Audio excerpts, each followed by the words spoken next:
point at some level for identity where it's both getting deeper but also more fragmented? How important, when you're in Washington and we're both in the cocktail party scene, is this really? I do like a good cocktail party. You know, I remember when somebody asked John McCain what he thought about my remarks about Sarah Palin, which were not flattering.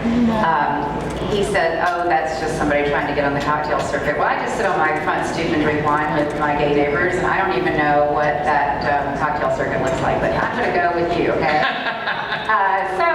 You know, I've just been listening, and I think all of you made very good and interesting points.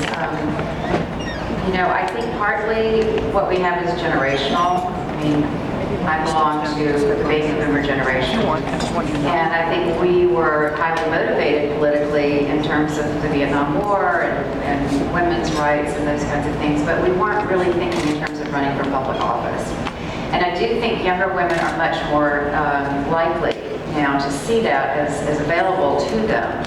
But I think what may be missing from the conversation generally is that women don't necessarily, I mean, I hate speaking monolithically because it just doesn't mean anything, but for purposes here,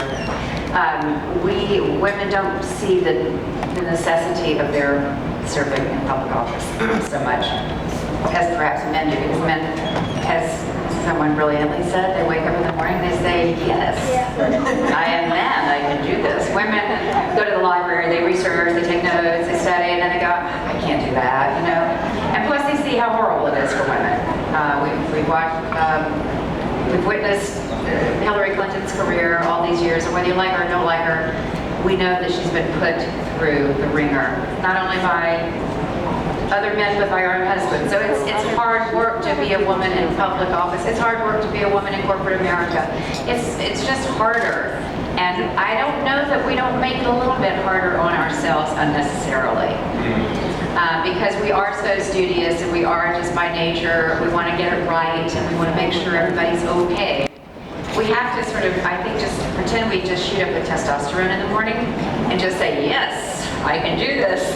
But the thing about knowing you need to do it, I'm going to just tell you one quick little anecdote. I was able to go to the Middle East with Laura Bush when she was launching the breast cancer initiative in all these countries where women have had a voice about anything in their lives.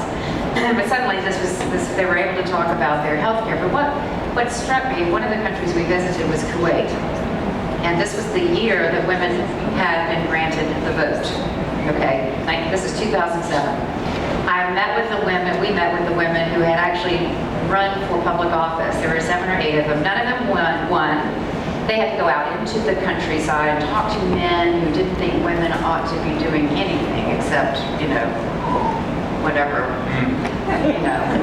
So I was just so struck and so touched and moved by these women, and all I could think about was how brave they were and how they just wanted to have a vote. They wanted to have a voice. They wanted to have some control over their own destiny. And I mean, we know that sort of intellectually, but to feel it in the present tense and to witness suffrage at the ground level was a life-altering experience for me.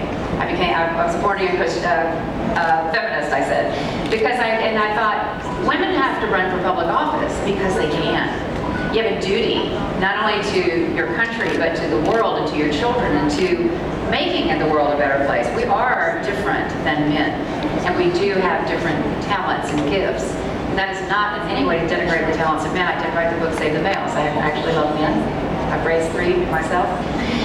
And so I think somehow in all of this, we need to talk more about what public service really means and why women can be so valuable to that process.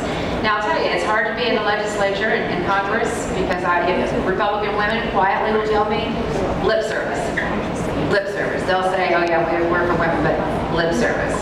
And I can't speak openly about some of the things I know about how that works exactly, but it's not easy. But women have to be, you have to be not only tough, but you have to be smart. And write some fiction. You have to be smart. Yeah, I could do that. That'd be good. Lock me up. We're going to go to lightning round in our 3 minutes and 23 seconds. Maybe since we added Kathleen, we'll get 2 more minutes. I don't know. Depends. That's why I'm over here, ready to take the stage. Come, Joy. Okay, great.